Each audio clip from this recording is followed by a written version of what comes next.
cette fois-ci, donc tu vas nous raconter une histoire un peu à l'envers. En fait, une utilisation créatrice et brillante des théories de la conspiration.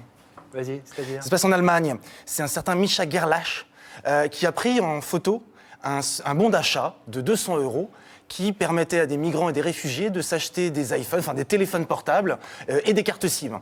Il a mis ça sur un profil Facebook avec le hashtag Pegida, donc ce mouvement populiste d'Européens patriotes contre l'islamisation de l'Occident. Donc en gros, il se fait passer pour un facho. Il se fait passer pour un raciste, il dit « Regardez, c'est scandaleux, les réfugiés, ils ont 200 € d'achat pour s'acheter des téléphones et des cartes SIM. » Et il poste ça sur Facebook et il regarde. Et qu'est-ce qui se passe? Comme il y a le hashtag Pegida, bien évidemment, il y a plein de soutiens de Pegida qui reprennent la photo avec des commentaires racistes, qui le partagent sur leur mur. Tu sais, c'est le bouton partager. Donc ils reprennent sa photo qui est toujours sur son mur à lui, et puis ils rajoutent plein de commentaires, et puis ça monte, et ça monte, et ça monte, et ça monte.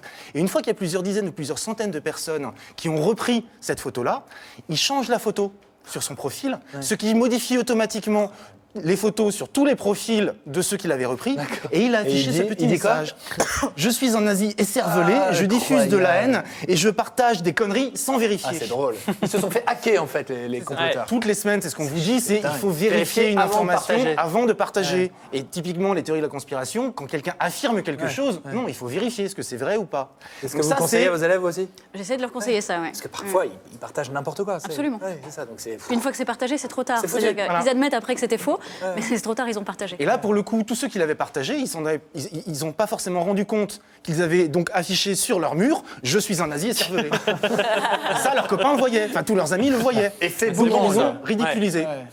Ça, c'était le premier détournement créatif. Le deuxième, c'est une ONG antiraciste, comme vous le notiez tout à l'heure, une bonne partie des gens qui croient aux théories de la conspiration et donc qui sont persuadés que les migrants c'est des terroristes qui viennent couper la gorge de nos femmes, ces gens-là ne croient pas aux médias parce que les médias sont manipulés. Donc ils s'informent sur YouTube ou sur les blogs de réinformation.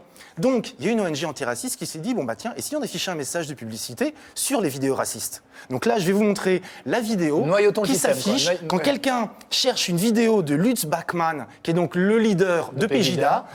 Avant d'écouter le discours de Lutz Bachmann, il a droit à ça. Lutz Bachmann va vous expliquer que tous les réfugiés sont des criminels. Je n'ai jamais été en prison, mais Lutz Bachmann, si. Le chef de Pegida a été condamné pour vol, violence, vol qualifié et trafic de drogue. Je n'ai jamais enfreint la loi, mais on a un truc en commun. On a tous les deux fui notre pays. Je suis venu en Allemagne pour fuir la guerre. Lutz Bachmann a fui en Afrique du Sud pour échapper aux autorités.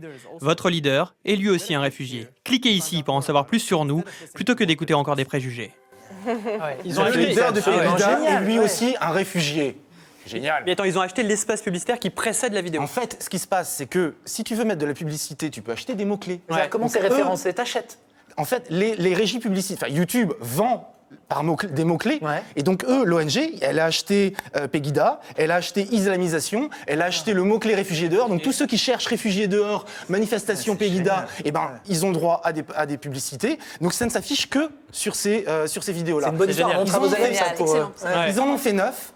Dans les 9 vidéos, il y en a une, il y a pas mal de réfugiés syriens. Il y en a une qui explique par exemple que arrêtez de croire qu'on vient piquer le boulot des Allemands. On n'a pas le droit de travailler. Si jamais ce job-là peut être fait par un Allemand ou peut être fait par un Européen, nous, on n'a pas le droit de le prendre. C'est seulement s'il n'y a aucun Allemand, aucun Européen qui veut le faire que là, potentiellement, on a le droit. Donc, ils déconstruisent tous les préjugés racistes en 30 secondes. Ils ont lancé ça il y a une semaine, il y a déjà 130 000 vues. Génial. Donc j'attends avec impatience qu'il y ait des Français qui fassent un peu la même chose. Ça, c'est une belle technique d'autodéfense. Hein. C'est très très bon. C'est l'effet boomerang. C'est tout pour cette semaine, Jean-Marc? Yes. Ok. Merci beaucoup.